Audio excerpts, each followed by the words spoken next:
Hey guys, I'm Snake and this is the Mogami with the 155mm setup. Why? Because it's awesome. Those 15 guns are able to set enemy ships ablaze like you wouldn't believe, and every destroyer just becomes a little snack. Which I will demonstrate on an enemy Fubuki a little bit later. But first I'd like to give a shout out to Sand and his Atago, who were pretty much the whole game were escorting me and helping me along, so thanks dude, very much appreciated. Let's move on. As you can see, both teams have 2 destroyers, and of course both destroyers in our team went B. So, well, I guess I go see them, cause I rather make a suicidal attempt on my own than join another stupid lemming train. If anyone has a problem with that, well, that's what the comment section is for, so fire away. And let's face it, if the enemy is thinking the same way as our team, the capture point will be clear, and we will be able to flank them after getting C. So let's try it.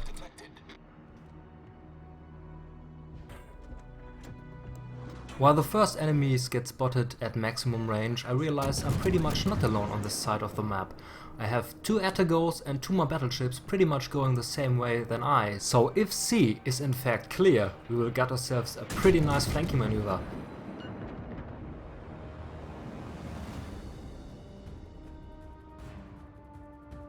And so of course C isn't clear. There's a Budioni about to capture C, and he has a Turpitz as backup, so we have to deal with these guys before we can cap C for our team.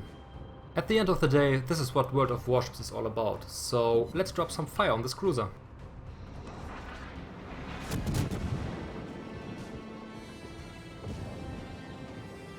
Some of you might argue in this situation it would be better to switch to the armor piercing, cause the enemy is broadside on. Well, it's a Mogami with the 155, so nope.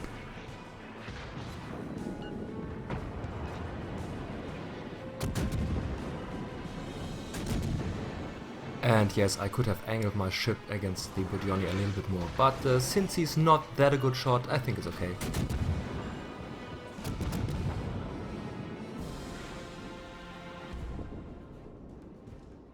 And there's our first kill. Who needs armor piercing anyway, right?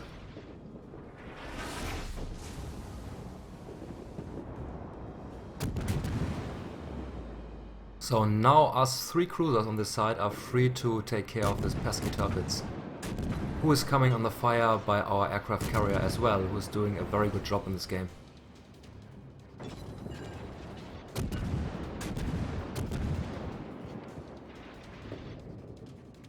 And yes, my aiming at the Turpitz could have been a lot better at this point.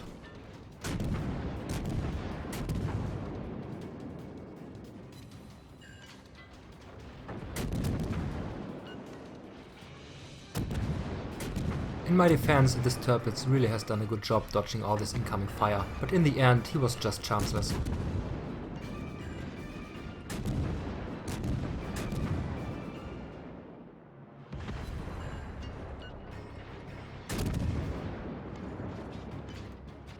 Since the Turpitz was under constant high explosive fire, I'm pretty sure he burned his damage control party. So now as our carrier comes in with another torpedo bomber strike, he will just flood out and our battleships can move into C to cap.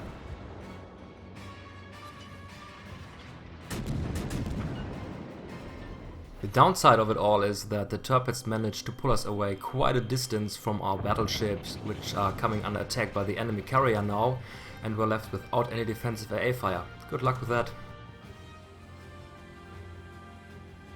On the other hand, he's striking against the North Carolina, which has a very good AA, so maybe it's not that bad.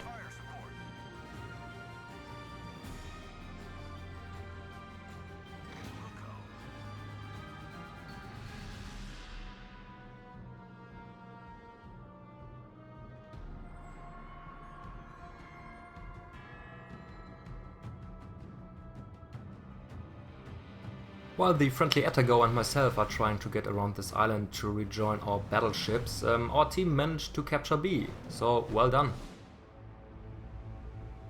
We need to hurry up though, cause there's at least 1 enemy destroyer about to torpedo our North Carolina, and judging by the damage those torpedoes are doing to the battleship, I believe it's a Fubuki, so we definitely need to take care of this.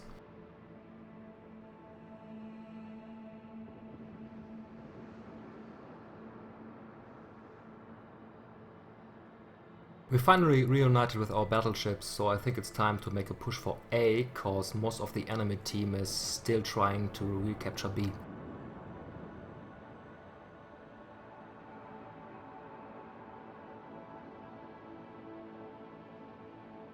All forces requesting assistance.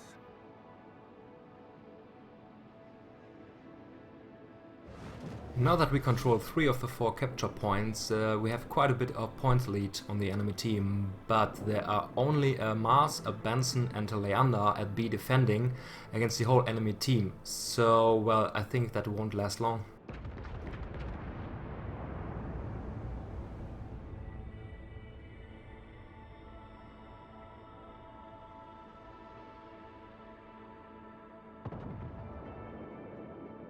And there goes the Benson, and now the enemy team is free to capture B. So this game is not over yet.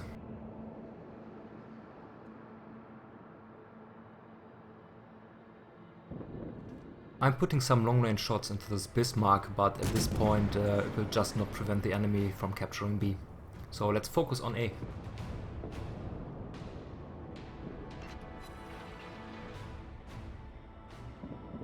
Remember the Fubuki I mentioned earlier? Well, there he is, trying to lay smoke for his team. Well, now this is what the Mogami really was built for, at least with the 155mm guns. Even if just half of them hit, you are able to take out almost any destroyer with 2 or 3 salvos. I think I better activate my hydro, cause there definitely will be some torpedoes in the water. And there he goes. Easy, isn't it? As predicted, the enemy team was able to capture B at this point, so the game is still pretty even. I'm now trying to get some of my own torpedoes into the water, 1 salvo into the gap between the island to prevent any enemy to coming through there. And the second salvo is roughly aimed at the muzzle flashes from the enemy Atago still hiding in the smoke. Let's see if we can flash him out of there. And since I'm not spotted anymore, it's pretty safe to put this fire out as well and start pushing toward the smoke screen. Problem solved, sir.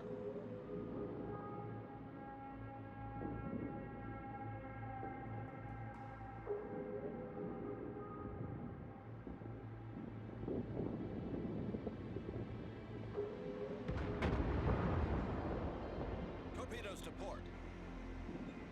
Torpedoes direct front. Since the hydroacoustic is still working, it's pretty easy to dodge these torpedoes, while 2 of our torpedoes hit the Atago. So don't be afraid to fire torpedoes into a smoke screen, you never know what you might hit. As I'm opening up on this Bismarck, the Atago gets spotted on very low health. I really wanted to take this guy out, but while setting a fire on the Bismarck I didn't realize the battleship was still target locked, so most of my shots just missed the Atago.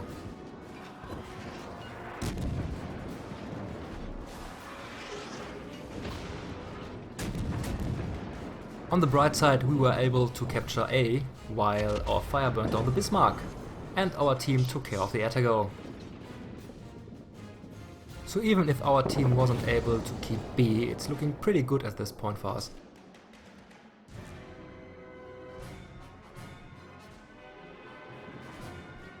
After that, a New Orleans showed up, and I was pretty sure I would kill him with 1 salvo, but well, I just aimed a little bit too low for that.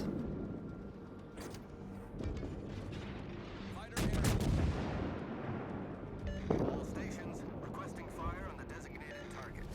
Our team has taken the lead.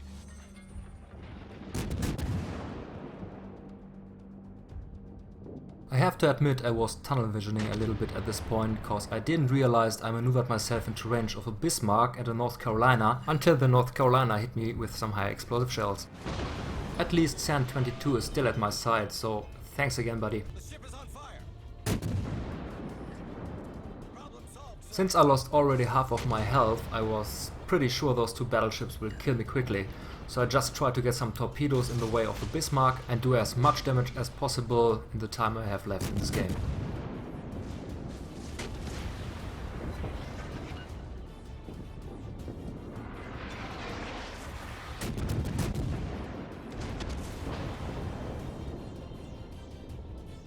Since we don't have a clear line of sight to the Bismarck anymore, we switch our fire back to the carrier. And there's the Confederate Award.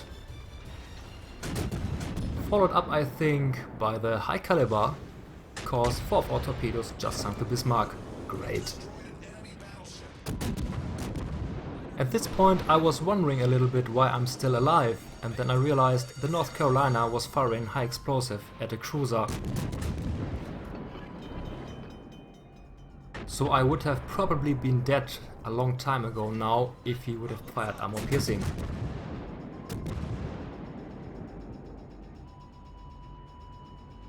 But he didn't, we get the Kraken, so thank you North Carolina.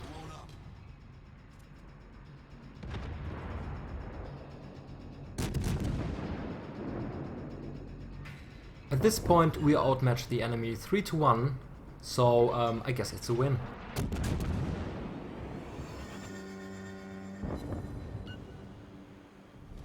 Our victory is in sight. And since this North Carolina is still firing high explosive, I think it's okay to try to get him with some torpedoes. You know, just farm some more damage before this game's done. You can see how effective those 155mm high explosive shells are even against a battleship. Well, and the fire does the rest.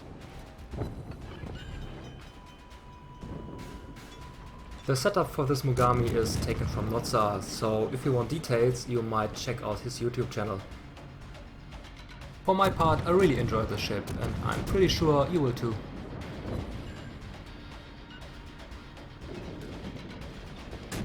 Well, guess it's goodbye for now, and I really hope you don't mind my rusty English, cause this is my first try on a commentary on a gameplay video.